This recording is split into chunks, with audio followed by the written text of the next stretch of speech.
Wherever there's a big protest for justice or equality, you'll probably find him there, on the front line, maybe even getting arrested. And that's been true of Dr. Cornel West most of his adult life, whether it's protesting for civil rights or opposing foreign wars. He's always been there, fighting the good fight. Now, as one of America's leading public intellectuals, Brother West is speaking out on Gaza. First, want to say that I stand here in solidarity with each and every one of you. That's him standing up for Palestinian rights and in solidarity with student protesters at Columbia University in New York last week. But as he's marching against the war in Gaza, Dr. West is also running a political campaign for President of the United States, no less. Dr. West is running an independent third-party campaign. Yes, the kind that makes Democrats dizzy, with flashbacks to Ralph Nader in the state of Florida in 2000, or to Jill Stein's Green Party campaign in 2016 and the subsequent Trump victory. What's interesting is that Dr. West declined to run third party in 2020 in order, he said, to help avert a second Trump presidency. So why then is he running now? Joining me here in our studio to explain is the man himself. Thank you so much, Dr. West. You've always been kind, and you have tremendous bounce back. This new show is dynamic, my brother. Well, thank you for joining me for the bounce back. Academic, author, activist, and now presidential candidate, Dr. Cornel West. Let's start with a very simple question about your political campaign. Why are you running for president? Well, one is I'm thoroughly convinced that the American empire is in such deep depths of spiritual decay and moral decadence. I didn't see any candidates who were raising the crucial issues of truth, of justice, and love as it relates to militarism abroad and at home, issues of poverty. As you know, I'm an abolitionist. When it comes to poverty, I see so many homeless and unhoused people stepping over. I live in Harlem. I see it all the time. We can eliminate that as well. We can support the militant wing of the trade union movement. And most importantly, we can have a leadership that takes us beyond all the lies and the revenge and the hatred. That's so much now a part of American political culture. Where are the truth tellers? Where are the justice seekers? Yeah. And you do it in the spirit of humility, though, brother, and you understand what that means when you come out of a tradition that you recognize you have no monopoly on truth, but you are in pursuit of truth, and you can't stand mendacity. Yeah. You can't stand criminality. So let's talk about policy. You're talking about abolishing poverty, some big goals. Before we get to the campaigning side of this interview, let's talk about policy. What are one or two specific policies that you are advocating for here at home that you believe makes you stand out, stand apart from the other candidates, whether it's Joe Biden, RFK Jr., Donald Trump, whoever? Well, one, I think that I'm delighted to be the first American president who wants to head the American empire in order to dismantle the American empire. America needs to be a decent, dignified nation among nations. We don't need to dominate other nations. 800 military units abroad, 130 special operations in various countries. We don't need to dominate the globe. Roman Empire, Ottoman Empire, Mongolian, British, they all collapsed. The American empire, the 68th empire in the history of the species, the 68th one. All empires come and go. Hubris, military overreach, corruption of elites, frustration and impotence of citizens, and then the arrival of the tyrant. We're seeing that right now. We need someone who will tell the truth about America's past and its present and authorize a better future. So I'm listening to you and I'm nodding along, and I'm sure a lot of our viewers are nodding along. These are lofty goals. They are. Ending American empire, abolishing poverty. Let's talk specifics. Your platform advocates for the establishment of federal public banking institutions, a wealth tax on billionaires, increasing the national minimum wage to $27 an hour. All things that I like the sound of, I would support. To be fair to President Biden, he did try and raise the minimum wage. He did try and raise taxes on the rich, but Congress, even members of his own party, Joe Manchin, Kyrsten Sinema, they blocked him. How will a President Cornel West get any of that done when you don't even have a party caucus in Congress to support you get this through?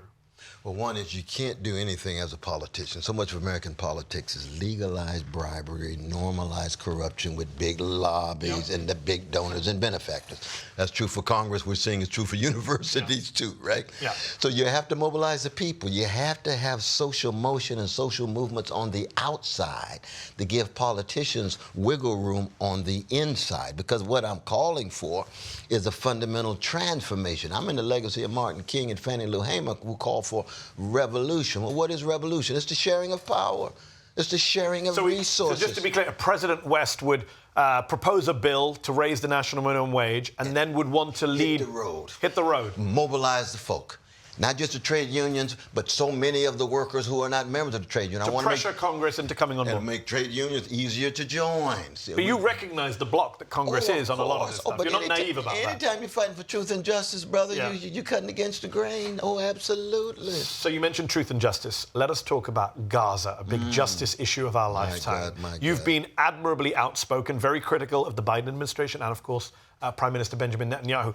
What would a President West do differently to bring about an end to the violence, and what would peace in the Middle East look like under a West administration? Well, first, you have to have a West administration that respects the people enough to tell them the truth. And right now it's very clear. Biden, Harris, Kirby, Austin, Sullivan, we can go down the road. They are genocide deniers, genocide enablers, and therefore it makes them more criminals by implication. And I'll say that quite explicitly. But I'm saying that on more spiritual grounds. You have to respect the people that tell them the truth. How did we get into this situation? Why is it that Israel can do so much with impunity, with no accountability at all? There's a sense in which Israel is the Trump of the Middle East, because Trump himself says anything, does anything, no accountability, no answerability. So what does a President Trump... what does a President West... You brought Trump into the conversation already. We'll get to Trump. What does a President West do right now if you're in office, or if you're in office January 2025? Oh, yes. Yeah. Oh, the first thing I do is end the siege. Second thing I would do is fight to end their occupation. Third thing I would do is to make sure I intervene so that the precious Palestinians who are still there with memories of the 14,000 precious babies who have been murdered by the IDF, the memories of all the disabilities, the memories of those under the rubble, how do they make a bounce back so that we look at the world through the lens of poor and working people? Those Frantz Fanon called the wretched of the earth, rather than looking at the world through the lens of the elites and the Netanyahus and the others who are imposing such vicious conditions on Palestinian peoples. And would a West administration be pushing for a two-state solution or pushing for a one democratic binational state? Because there are different proposals for what an end-state settlement looks like. A lot of people on the Palestinian side, young Palestinians on the left, are moving away from a two-state paradigm. Where do you stand on this? Well, you know, the two-state solution has been used as an excuse to rationalize the river to the sea from the Israeli point of view. There is a river to the sea slogan on the Israeli point of view, which is apartheid. Yeah. That's what it is. They've been pushing for that. And Netanyahu has been very explicit about that. And so I think the two-state solution is gone. There once was a moment which it was possible. I used to have the wonderful dialogues with my dear brother Edward Zaid about this, and the great Noam Chomsky too. You and I talk much more with Edward than Noam. So I think that precious Palestinians and precious Jews can learn to live together so that there's Palestinian dignity and equality, there's Jewish dignity and equality, and it would have to be under a state in which there's equal protection of their rights. That's the only solution, it seems to me. It's a very hopeful solution. I know you call yourself a prisoner of hope. It's visionary, hopeful, optimistic. All right, let's jump to another part of your foreign policy platform. I saw that you're proposing the disbanding of NATO. Yes. And again, I'm no fan of NATO or excessive military spending. But at this moment in time, with Ukraine illegally occupied, with Baltic nations feeling threatened, wouldn't that just be a gift to an already aggressive, and as you have said, imperialistic Russia under Vladimir Putin? Yeah, I mean, Putin's a gangster like so many other elites across the board. He's also dealing with a wounded empire. He's also dealing with the American empire that promised him there would not be 1 inch moving toward Russia. That's after many, many, many states now have been incorporated into NATO. The expansion of NATO pushes him against the wall. What happens when a wounded empire run by gangsters pushed against the wall? He does exactly what America would do if there were missiles in Mexico and Canada. We know that the White House would blow them to smithereens. I'm not disputing the provocations. What we need to do is we've got to first acknowledge the suffering with our Ukrainian brothers and sisters. It was a criminal invasion. There's no doubt about that. At the same time, we also acknowledge that even given the Nazi elements there and so on, we also acknowledge that there's a diplomatic process that can proceed. I would play a crucial role in that diplomatic process, and I would say Russia has its security concerns, and Ukraine needs its self-determination. But you're not just saying no Ukrainian membership of NATO. You're saying no NATO. That's right. And you think that won't embolden Putin? Oh, no. No, not at all. Because one, I mean, Europe itself can generate its own security. And if there were attempts to engage in incursions and invasions, there's always ways in which people can be there to ensure that that kind of imperial expansion does not run wild. But what you need to do is to pull the rug from under what motivates Putin. And what motivates him is his back is against the wall with U.S. missiles right in countries that have borders one of his motivation. country. Yeah, Others would say there are other expansionist motivations. He doesn't recognize Ukraine. He longs for a Russian empire. He's given speeches with nonsensical versions of Russian history. Yes, there are multiple motivations, I think we can agree. No, that's true. So your critics would say... But that's one thing as opposed to execution. Though. OK, so your critics would say that when you talk about this stuff, you're not a military guy, you're not a diplomat, you're not someone who's served over there. So I have to ask the experience question. But listen to the military people. Listen to the people who serve. They are as ludicrous and ridiculous in what they have to say so often. So on that note, you're preempting my question. No, I'm sorry. I want to ask the experience question, which I'm sure you get a lot, because I like you. I've known you for many years. I agree with a lot of your politics. But when Trump ran for president in 2016, people like me said he's not qualified. He has zero experience. He's never served in public office. He's never been elected to anything. Doesn't the same apply to you? You're a great academic, great intellectual, great author and speaker. But out of 300 million plus Americans, the critics would say, how are you qualified to be president, head of the executive branch, commander-in-chief, quote-unquote, leader of the free world? Well, I would want to be leader of free peoples. Fair enough. Because I got but you take my broader point. But I understand. You understand the question. I've got solidarity with folk around the world. But no, I think you have to be humble enough to bring together a team of people who have experience in these contexts. You know what I mean? And you think about it, there's only been one great president in the history of the American empire, and he had white supremacist sensibilities. He was killing indigenous peoples with the Sioux. He was killing Mormons. His name was Abraham Lincoln. 1 year of formal education and 2 years of elected office, period. That was his experience. Now, compare Lincoln with all the other blokes, I've used a British term, all these other blokes who've been in the White House. You came prepared for this answer with a great receipt of Abraham Lincoln. OK, so a little chaotically, you've gone from being the People's Party candidate for president to trying to become the Green Party candidate for president, and now you're just running as an independent. People say it sounds like you're a protest candidate. You're just trying to get your ideas into the mainstream, that you're not seriously trying to win. You don't think you can win, right? Oh, no, absolutely. You think you can win the presidential election? My dear brother, Trump could end up in jail. Biden could do an LBJ moment and be forced to pull back. But that wouldn't mean that you would win. No, but that means my constancy and my consistency allows me a visibility. Let me ask you... I got a chance of winning, So you gave me a great historical reference a moment ago with Abe Lincoln. Let me give you one.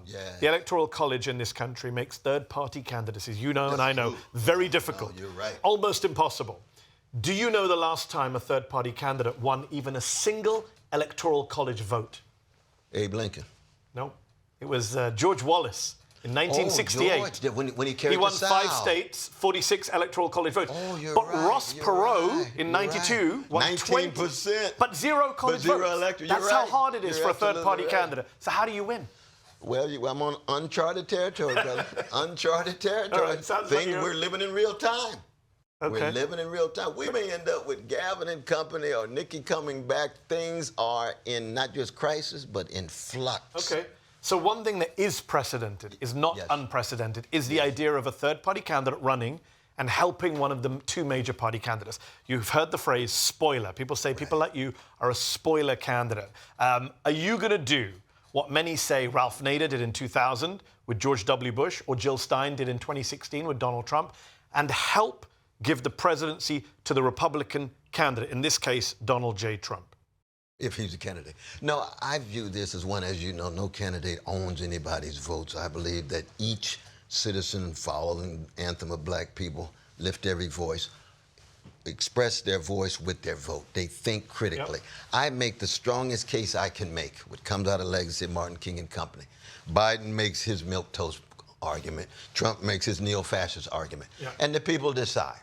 And the people decide. Agreed. And you get, let's say your polls show you at 2%. If they choose me, they chose me because of my case. It wasn't they would have gone to Biden. Most of them would have stayed at home anyway. So you don't think you'll influence the election outcome in terms of Biden v. Trump? No, we don't know because history's complicated. But you're taking a risk. Of course you take a risk. So in 2020... Anytime you tell the truth and fight for justice, you take a risk. Agreed. Absolutely. In 2020, 44,000 votes in Georgia, Arizona, and Wisconsin basically prevented Trump from being president. It was that narrow. 44,000 people in this country allowed Biden to be president and not Trump. If you get 1 to 2 percentage points, you don't think you'll be influencing that 44,000 next time? I think part of the bias of corporate media, as you know, they don't look about how Republicans who were tied to Republicans vote Democrats or Democrats vote Republicans. Usually that's a much larger group than the Green Party or Libertarian Party. I'm not saying all of your voters are Biden voters. I agree. Exactly. You're right. Some of them are people who would have stayed at home.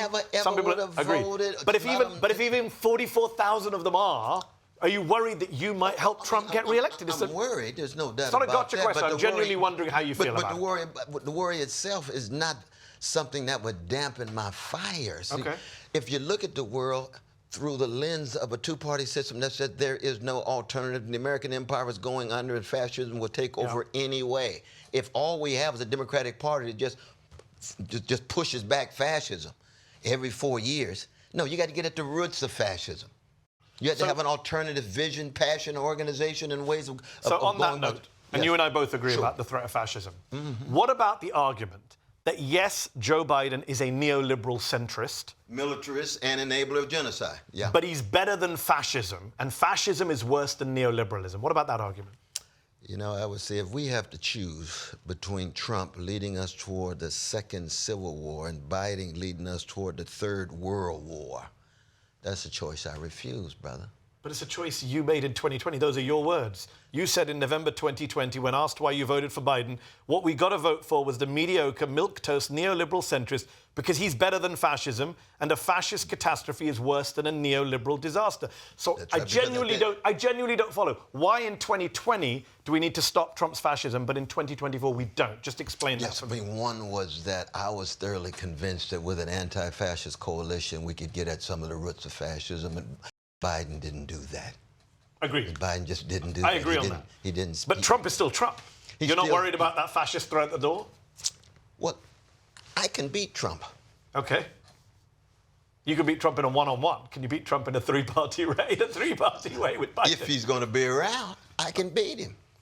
Absolutely. So your calculus has changed since 2020. On a public stage with Trump and debate 10 minutes, 20 minutes, 30 minutes, we don't even know, or 2 hours. We don't Can you even imagine what that would look like? I would love to see that, but we don't even know if Biden will debate. Have a debate. Yeah, but my question to you is, it's a genuine question. In 2020, you made that decision to say anti-fascist coalition. That's right.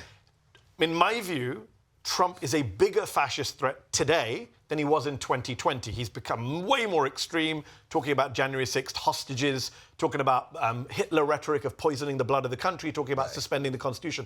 He's a bigger threat in 24 than he was in 20, and yet this time round, you're saying, no, they're both the same. Well, because the veil has also been ripped off of Biden. Okay. You see American criminality in Gaza, certainly. You see. And he had a chance. I mean, he could have reduced child poverty by sustaining those policies. He reduced it 50%, it expired, it goes right back. He would argue again. that was Congress, well, which no, we he talked didn't about fight earlier. For it, just like he didn't fight for the voting rights bill of John Lewis. Certainly didn't fight on the filibuster. He should have fought on the filibuster. You and I agree 100%. Absolutely. Let me ask you this before you run out of time. Back in 2016, you were a proxy for, a surrogate for, a big supporter of Senator Bernie Sanders' bid for the Democratic presidential election. But yes, he's my brother. He actually nominated you in 2016 to help write the Democratic Party platform. Yes, we did. And we fought for occupation. We fought for the end of the occupation. Did. I wonder, what is Bernie's view of your independent candidacy this year? Have you spoken to Bernie? Is he giving? Because he's very loudly supporting Biden against Trump. I know. No, we haven't had a chance to talk. Have you fallen out? No, not at all. Oh, no. You see, I'm the kind of brother, though, man, I can love somebody and say they're deeply wrong on issues. You know, absolutely. I mean, you often refer to Trump as Brother Trump. Well, I'm a Christian very in generous. that sense, just like you got the rich, you know, Muslim faith, and my Christian faith is not a joke. I do believe, in fact, we all are equal under a mighty God who creates us. But Bernie and you haven't spoken about the election. Deep disagreements because I'm much more anti-imperialist, you see, than Bernie has ever been. Bernie's been good on Wall Street greed. I agree with him on that, you see. He came out very slowly on Gaza. Let me ask you this. Much too late. You mentioned earlier Gavin might be running, referring to Gavin Newsom, the governor of California. You think Biden might step aside? Oh, I think if so. Biden were to step aside and have an LBJ moment, and therefore you have a new presidential candidate who doesn't have the baggage of Gaza, let's call it that, would you then step out of the way? The whole party's got the baggage. So you wouldn't step aside even if it's not Biden? Gavin, Gretchen, all of them still tied. So you're not stepping aside regardless. Denial. Regardless of RFK Jr. He's worse. He's awful. He's awful. Worse on the job. But let me ask you this. But I just want to confirm. Yes. If there's another Democratic presidential candidate this summer emerges instead of Biden, Cornel West is staying in the race regardless. Oh, absolutely. And if the polls show that you leaving the race would help defeat Trump, you still won't leave the race. I'm just wondering where your parameters are. I don't believe those polls too much, man. I mean, these polls, you know how misleading these polls can be. And believe me, brother, on the chocolate side of town, I know black folk who never been called. Been voting for the last 45 years, never been called. I don't know where those polls are coming from. My wife often says to me, why have I never been called by a pollster? No, the pollsters have made some mistakes in recent years. But I think there is a genuine point that you may split the anti-fascist vote. I think we both know that's a risk. Yes, that's true. But what I'm doing is deeply anti-fascist. If you're telling the truth 100%. about genocide, in what you're saying and doing, about corporate greed, the truth about white supremacy and mass I incarceration. want to be clear for our viewers at home. Yes. What you're doing and saying, I 100% agree with. The issue is, in a two-party system, are you going to help Trump? That is my worry. Last question to you. Yes. Do you believe capitalist America is ready for a democratic socialist in the White House? I don't know. I come from a great black people who've been stepping out on nothing and landing on something for a long time, who understood that Pharaoh was on both sides of the bloody Red Seas, and therefore you have to make a way out of no way. That's called the blues and jazz. That's called Martin Luther King Jr. and Fannie Lou Hamer, Aretha Franklin, and Curtis Mayfield, brother. That's where I come from. And I plan to be faithful unto death. Cornel West, always a pleasure. Thank you very much. Always a blessing, my brother.